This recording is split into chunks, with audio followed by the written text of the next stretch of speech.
All opinions are those of the participants making them and are not an endorsement of any position, program, religion, or political affiliation. DFG's Corner is for information, observation, and entertainment. I ask that you comment, like, share, and subscribe.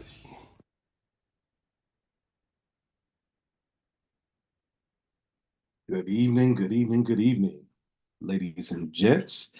This is DFG in the place to be, the man with the golden voice, the lady's choice, and of course, smooth as a Rolls Royce. Coming to you live back in the 571 where I'm having fun and I'm getting things done.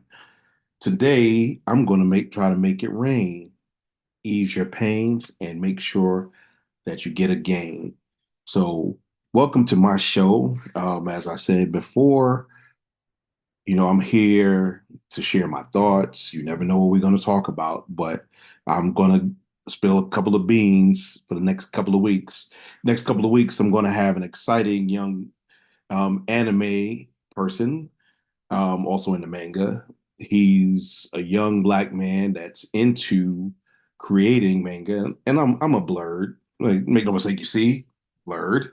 Uh, his name is Red, and I'm going to try to get him on in the next couple of weeks.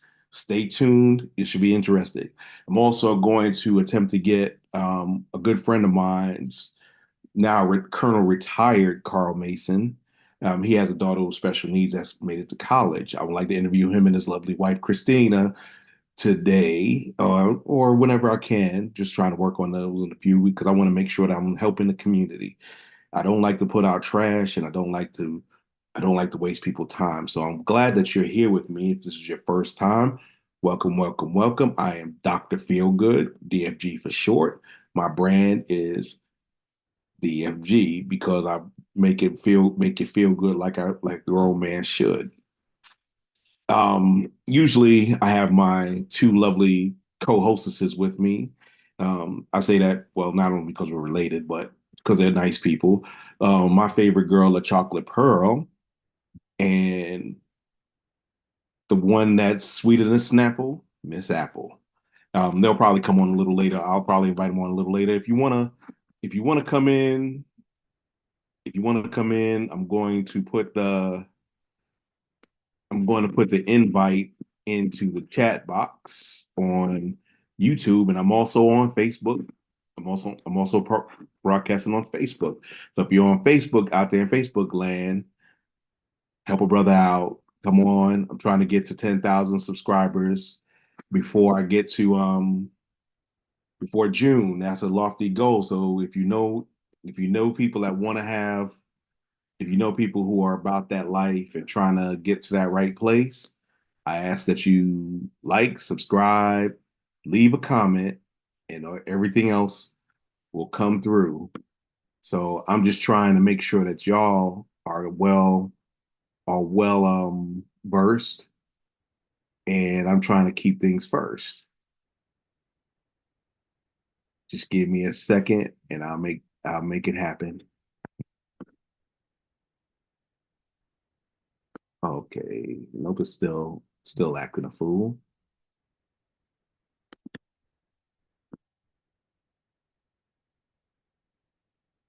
Okay, the room number and passcode is there. I see you on Pearl. If you want to come on and join me, that will work.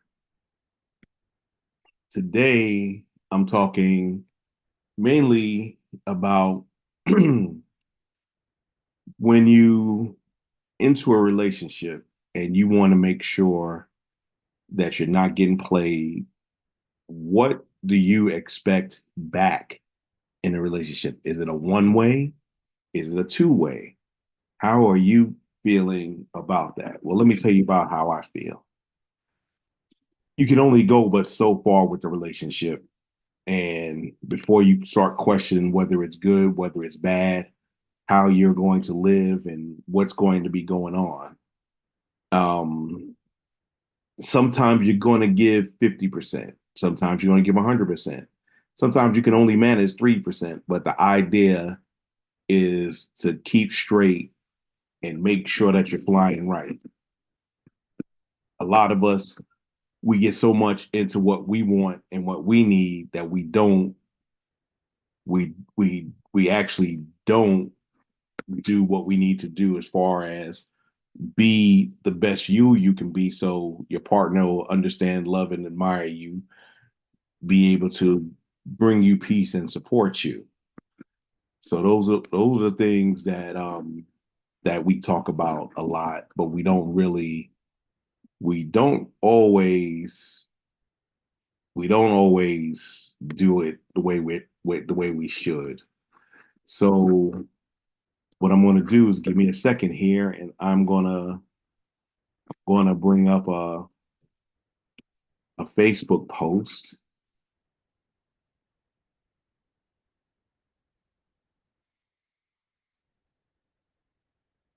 And I'm going to talk a little bit about it. Give me a second and I'll bring it up on the screen. Got to be smarter than the equipment.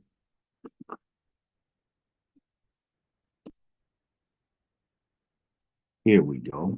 Now we'll bring that out.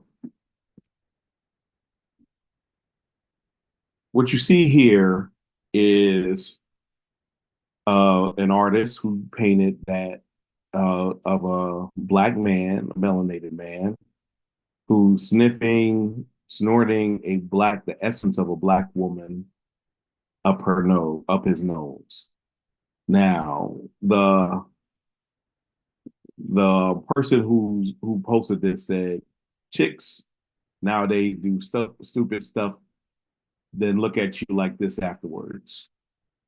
The caption is a little bit rough and raw, but I'll go with it. When we look at this, we're saying that in the artist's opinion, the black man is addicted to the black woman. That's debatable.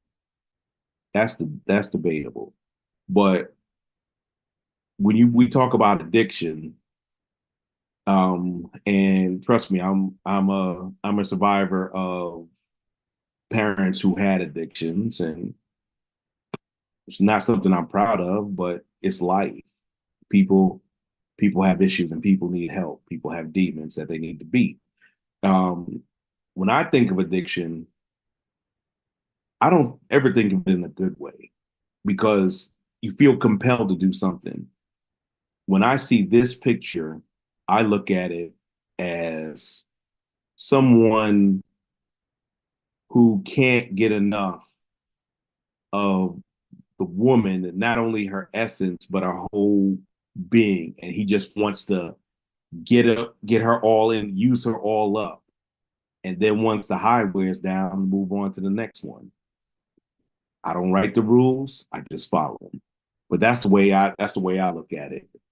Um, we're looking at something that's just it's sort of disturbing, but in a way, this is how we do things sometimes, and this is how we see things. Now, I know that we're not. Oh yeah, hit the like button. Please hit the like button. Please send comments. All this helps the algorithm and for my channel to grow. Like I said, I want 10,000 by June. By the 30th of June, I want 10,000 people. Right now, I'm at 4,500. And I ask that you like, share, and subscribe if you haven't done so already. I need a lot of engagement because I do this because it's a little passion of mine, but I also love what I do. So when you look at this, I just want you to think of it as as a a conversation, a family meeting, an interview, something that we do to get us all in the same area to how we're going to be. So let's look at that. I'm gonna stop sharing, and I want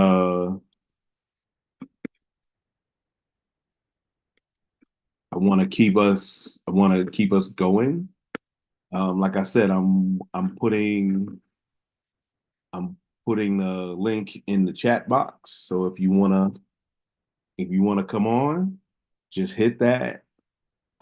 Hey Nikki, thank you for coming on. Last week I actually got my first, believe it or not, I got my first super chat.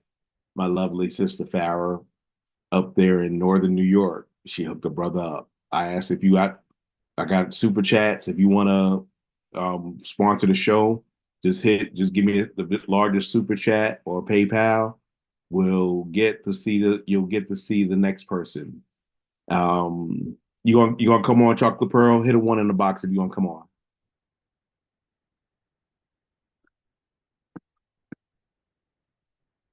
She hasn't hit the box yet, but I'll move on, and I'm going to bring up something else. Give me a second here. Growing up in New York, you learn a lot of different things, and most of them are good, but some of them are not so are not so good. But they're life. It's life. It's life. Um, One of the other questions I have, if you have a chance and want to leave a mark or leave a comment, is if you wanted to be, is mental stimulation as powerful or as worthy as physical stimulation? What makes you you? What makes you tick? What makes you tick? That's kind of what I was looking at.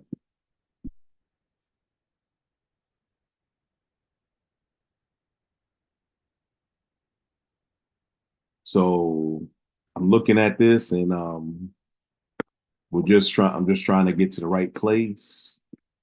And this weekend, oh, by the way, this weekend I had my fraternity chapter from my school had our 75th anniversary, 75 years on Sunday. My chapter, the Gamma Mu, the Benedict College chapter of Kappa Alpha Psi Fraternity Incorporated, celebrated 75 years of sustained achievement and excellence. As a matter of fact, give me a second and I will play that video for you. You didn't ask me, but I'm going to play it anyway. Because that's what I do.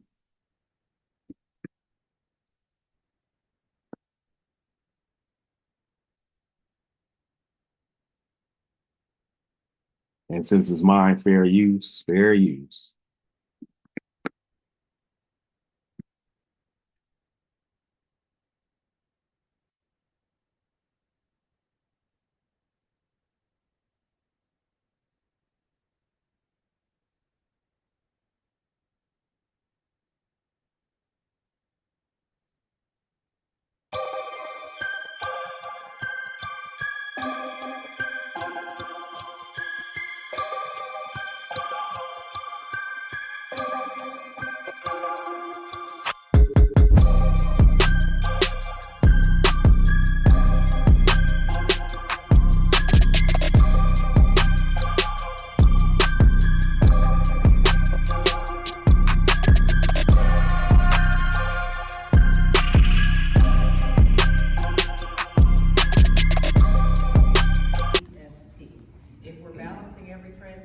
BEST, balance every single transaction. So you should know that your contributions to Benedict College are being well stewarded and protected to ensure that the gentlemen you see assembled in the back and others like them for generations will have opportunities at Benedict College. Everything we do speaks to BEST.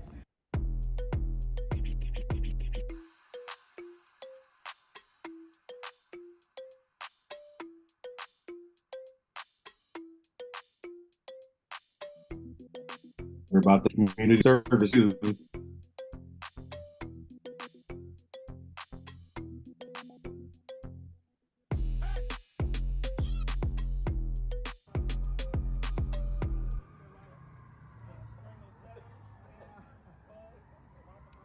This is us at our plot. If you don't know, the plot is that place where turning sororities have tribute to their organizations. As you can see, it's usually on the campus of the school that's hosting the chapter. We have a painted tree. At this point, there were 50 brothers there introducing ourselves, and it was from 1964 to 2023. So many years, so many places, so many things. Don't forget to hit that like button. Many brothers, many brothers. We had Brother Chris Broussard. He got his spot. He was ESPN, first thing first, Fraternity other, and he spoke. He did well. I enjoyed it. You know, you got when you're thinking, think ahead. Think ahead. Before I had to come my place with me. It's not as great as but hey, I feel comfortable. That's the front about our building again. Me and my line brothers. Two of my line brothers. And of course, brothers stay clean. That was my line brother. This is that when our brothers owned the event hall in Irma, South Carolina. So if you're in Irma, South Carolina, go see the event hall out there. It's on St. Andrews Road, 6235, I think. St. Andrews Road. So if you're in South Carolina, you need an event place, this is the event place. One of the names we got, Ed Griffin. These were brothers from 1980. These were the guys with my line number 7 of my place. Over 60 years worth of brothers present.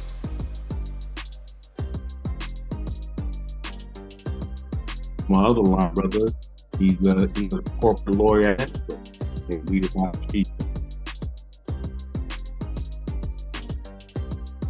He's together for 30 something years, or it's close to 30 to 40 years. And I made it look good. I know you ain't gonna tell me already. Just look how wonderful that all and how overall it is for the brethren well. was going on. And we know how to do it.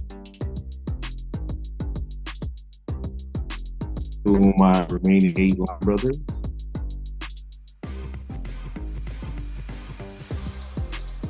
brother Gibbs, he has money. The brother that where his house was.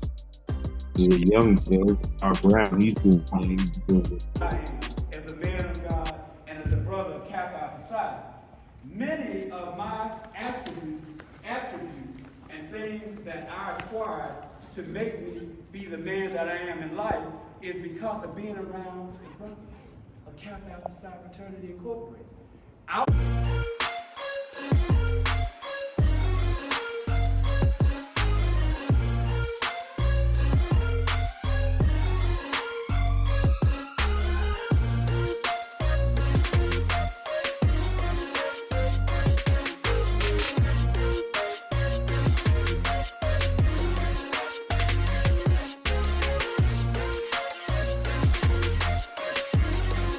And that's it for that one. I'm glad you guys didn't fall asleep and glad you're hanging on. Said we're it's just one of those things. I try to do my best in whatever I try to do. I'm currently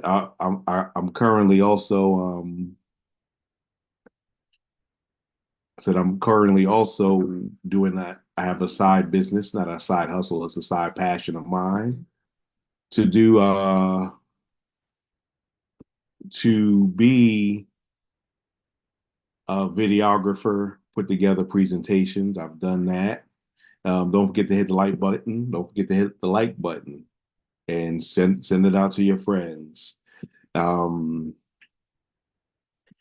one of those things that we all want to be, we all want to do. I just want y'all to know that if you like something, don't do it for free. If you're doing something that you really love, don't do it for free. You may have the passion, but passion don't pay the bills. And when you're putting your heart into something, people will appreciate it. If you're doing it just for the money, you're going to wind up not giving it your all, and then your product will suffer because you're selling yourself through your products, whatever you produce. Be a producer and not just a consumer. That's what's going on. I'm gonna hit up a couple of more things that I found along the way.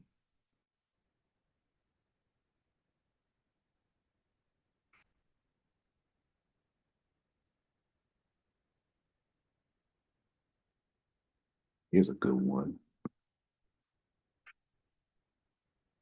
It's called Black Privilege. Fair use, fair use.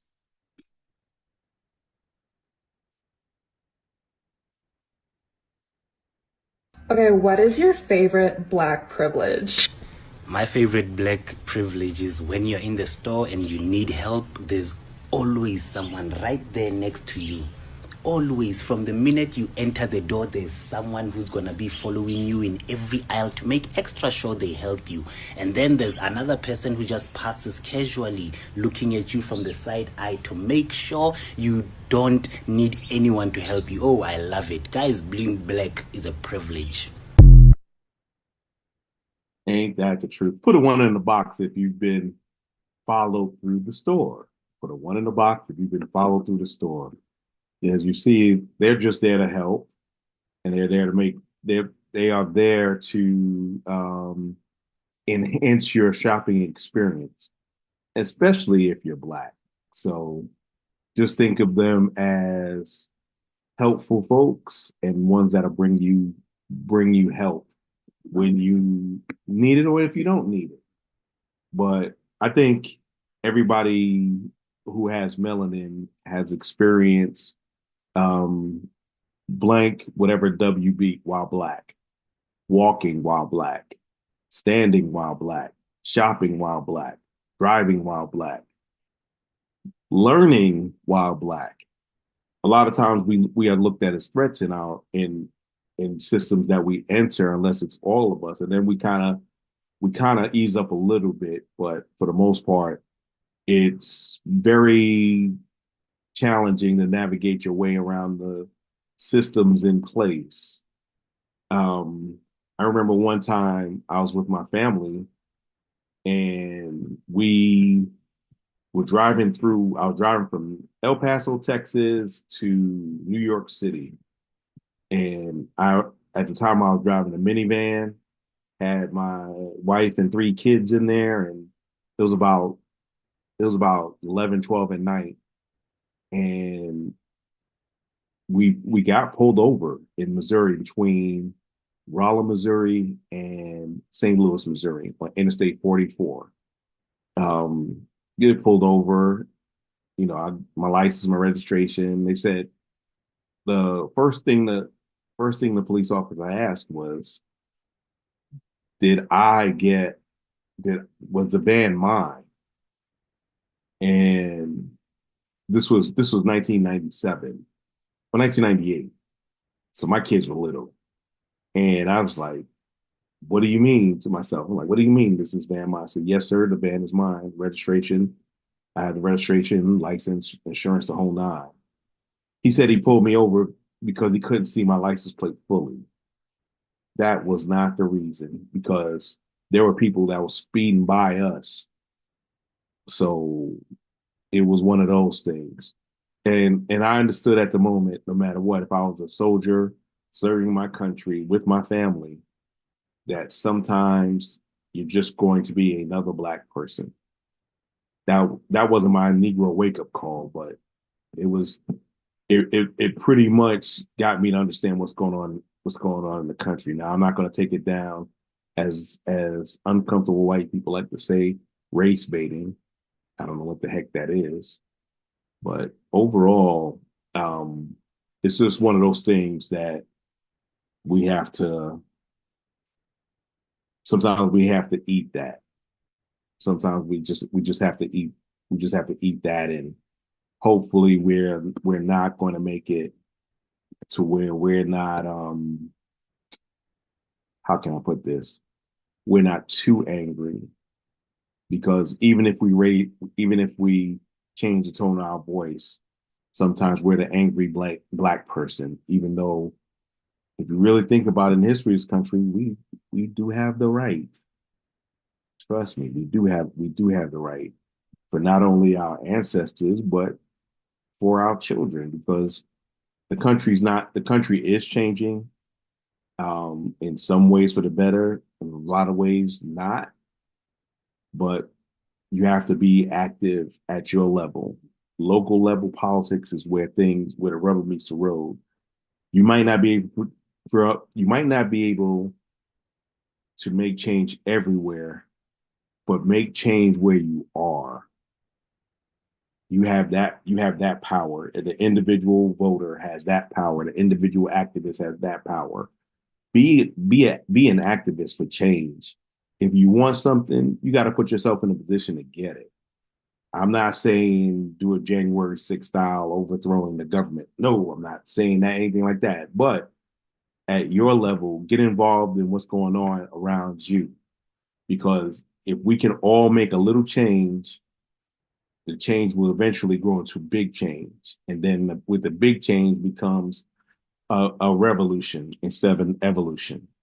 Because realistically, we have not revolted.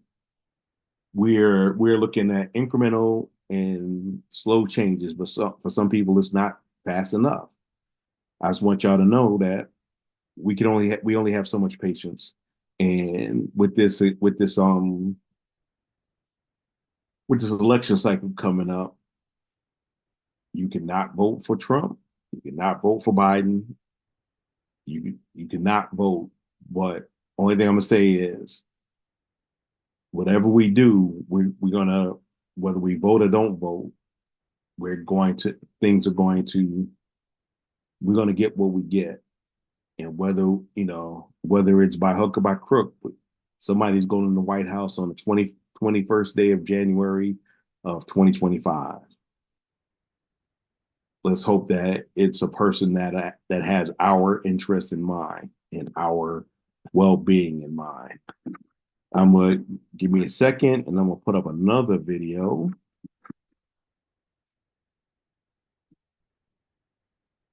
Let me do this. Bring it close.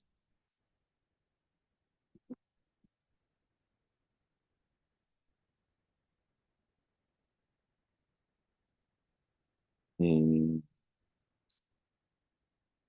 here's a good one.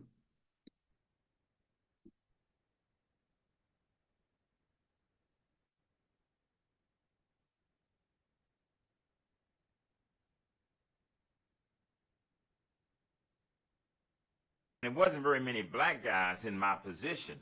So when I would go into the war room where we were setting up all of our drug and gun addiction task forces, determining what cities where we're going to hit, I would notice that most of the time was always appeared to be urban areas. That's when I asked the question, well, don't they sell drugs out Potomac and Springfield and places like that? Maybe y'all think they don't. The statistics show they use more drugs out in those areas than anywhere. The special agent in charge, he says, you know, if we go out there and start messing with those folks, they know judges, they know lawyers, they know politicians. You start locking their kids up, somebody's going to jerk our chain. He said, they're going to call us on it, and before you know it, they're going to shut us down, and there goes your overtime. What I begin to see is that the drug war is totally about race. If we was locking up everybody, white and black, for doing the same drugs, they would have done the same thing they did with Prohibition. They would have outlawed it. They would have said, let's stop this craziness, because you're not putting my son in jail. My daughter's not going to jail. If it was an equal enforcement opportunity operation, we wouldn't be sitting here anyway. Very good, very good, very profound. From someone who's been in there, we understand that the laws since the beginning of this country have not been for us. We start out as 3/5 of a person. Now we're about 7/8 of a person. I'm not even gonna go say we're full people because as the agent there said, they have to make numbers. They have to look tough on crime. But crime always had a black or brown face, especially a black face. And we have to look at it as it's the laws are themselves are not racist. I'm not going to go in there and say that. There are some racist laws in there, but the law in itself is not racist. It's how it's applied that makes it racist. When I just talked about earlier, DWB, you know, anything WB, we understand that. So we have to be smart. And I don't mean know the law up and down, but know when to keep your daggone mouth shut. Because sometimes you're just gonna have to hold that L and come back on it. Because I want each and every one of my listeners and out there in the audience to go home to your family, to your loved ones, and not them doing slow swinging and slow singing and coffin bringing, as Christopher Wallace once said back in the day. Just look at it as, yes, it's a microaggression. Yes, it's a little humiliating. Trust me, I've been on that end. However, at the end of the day, a dead soldier is a dead soldier, and we need you live to be able to win these battles. I don't want to be going to people hashtagging people's names because their pride couldn't let them catch one L and just say okay. Because if you really think about it, unless the officer is black, you know, I ain't even start talking about officer of color. If the officer is black, they will prosecute. They will prosecute. Muhammad Noor, and it took them an act of the Almighty to put Derek Chauvin in jail. But when Muhammad Noor, same police department, did the same thing, and he accidentally shot the lady. He's in year 6 or 7 of a 12-year sentence. So it's not like it's not that badge will help people who aren't part of the dominant society. you'll get away with something, but nah, when they need that blood, it's gonna be yours before Billy Bob's. Just saying. Now let me go to one more.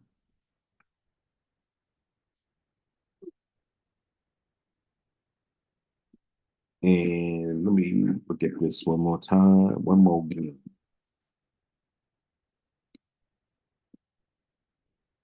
Oh, this is a good one. Bring this up in a second.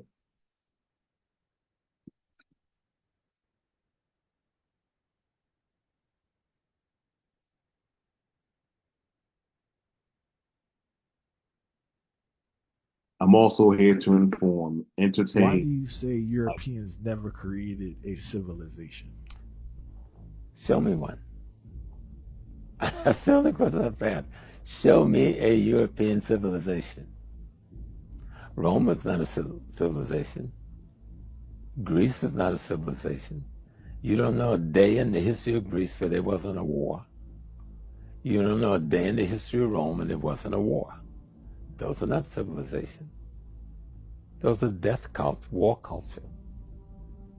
They're not building anything.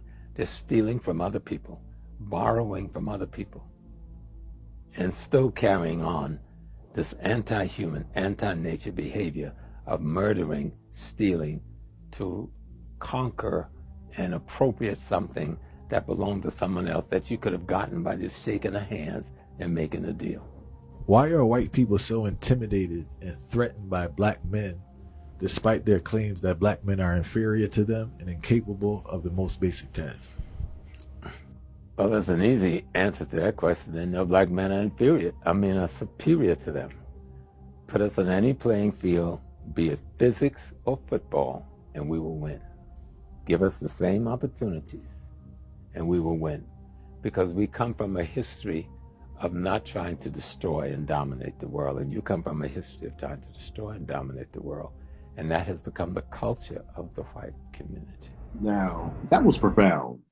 That was profound. I'm not going to, don't think I'm trying to go on this super woke, pro-black, anti-white trip. I'm just bringing historical context to the forefront. A lot of us don't know this stuff, and we need to be equipped if we're going to answer the questions and be able to have inner moral ability to be able to revive the strength of our ancestors.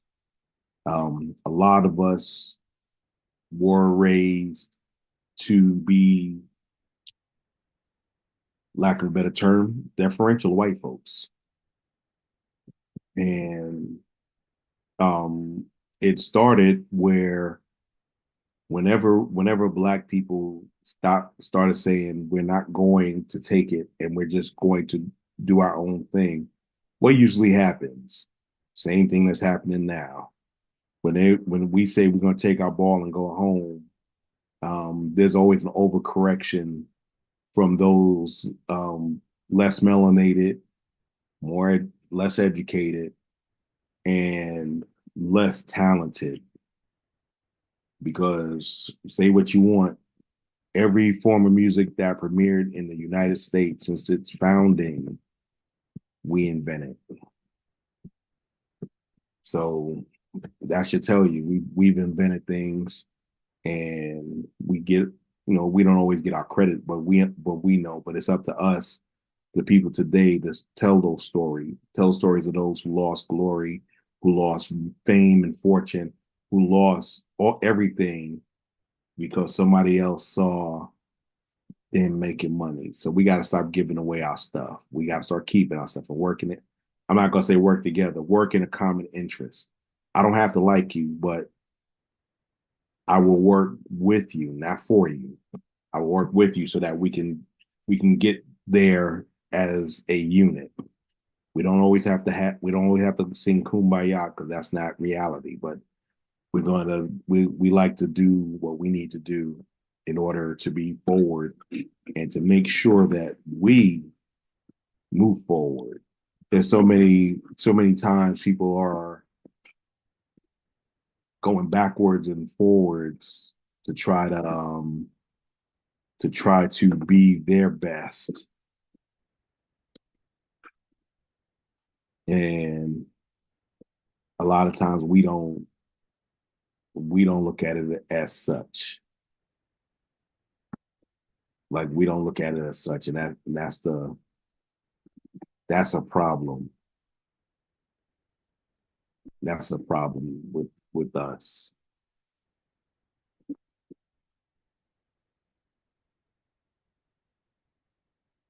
Oh, I'm not gonna do that.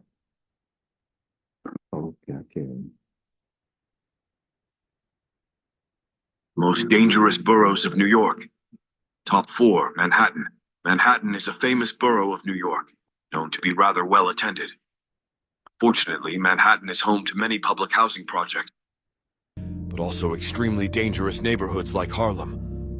Manhattan has a calm part and a dangerous part that worries the I'm gonna start that over.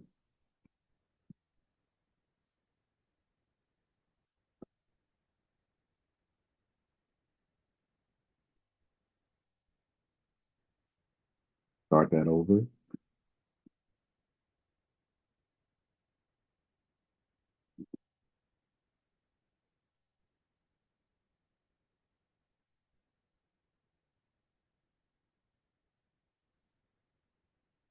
Okay, it's not acting right. So guess that ain't gonna happen. It was talking about the boroughs of New York City where I grew up. And of course, the number one was the Bronx. It's not Bronx, it's the Bronx. Yeah, if you've never been to the Bronx, you wouldn't understand. The second was Brooklyn, BK as they like it. And there's nobody in New York City. Brooklyn's the only borough I know where everybody's tells you where they're from. And if they say I'm from Brooklyn, blank, you might want to abscond yourself from that situation post hastily. Queens was number 3, and that's mainly because of places like Queensbridge projects where I grew up, QB for life, Astoria projects. You got Bland projects out there in Flushing. You got Linden House. You have South Jamaica, or colloquially known as 40 projects. You have Baisley projects, and you have the Rockaways. The Rockaways ain't no joke because it's way out there. They call it Far Rockaway for a reason, because you got to have rocks in your head if you want to be out there after a certain time. Staten Island, Staten Island's a safe borough, even though they have Wu-Tang projects, Stapleton and something Hill. But yeah, but those are the areas of New York City now. There are probably more dangerous places in the country, but I know New York, and that's what I'm doing. I guess Miss Pearl ain't gonna come on tonight, but what I'm gonna do, so I'm going to cut this show a little short. I have a couple of things I need to do, and got to do some work. But I want to thank each and every one of you that's out there. I ask that you tell a friend. I will try to have a more in-depth subject next week. And I want y'all to say dangerous boroughs of New York. Top 4, Manhattan. Manhattan. Stop that. I'm going to call it an evening. Sometimes you do things and you want to be the best you can, but sometimes it just doesn't work out that way. Just give me a second.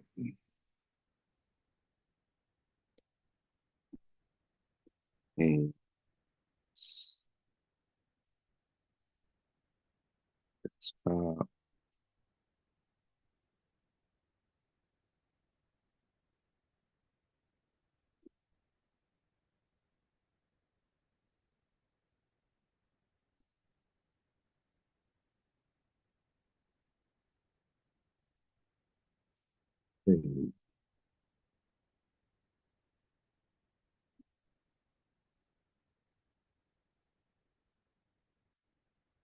here we go.